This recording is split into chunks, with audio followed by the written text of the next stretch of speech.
مذہبی جماعت کی جانب سے لاہور سے اسلام آباد کی طرف مارچ کے اعلان کے بعد اسلام آباد کی تمام تر اہم شاہراہوں اور راستوں کو بلاک کر دیا گیا ہے۔ میں اس وقت سری نگر ہائی وے پر موجود ہوں اور یہ بنیادی طور پر سرینا انٹرچینج ہے جو راولپنڈی، اسلام آباد، باراکو، کشمیر اور دیگر جگہوں سے آنے والی ٹریفک کو ریڈ زون کے ساتھ ملاتا ہے۔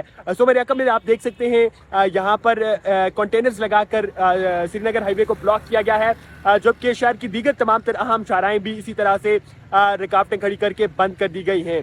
شہریوں کو ایک جگہ سے دوسری جگہ جانے کے لیے سخت ترین مشکلات کا سامنا ہے، جبکہ سڑک پر معمول کی ٹریفک بھی نہیں دکھائی دے رہی ہے۔ صرف موٹر سائیکل سوار افراد اور جو پرسنل وہیکلز والے لوگ ہیں وہ آپ کو نظر آتے ہیں۔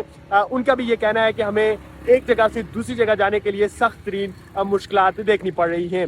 دوسری طرف شہر بھر میں اس وقت انٹرنیٹ سگنلز یا سروسز جو ہیں وہ بند ہیں، جبکہ موبائل سروسز ابھی تک بحال ہیں۔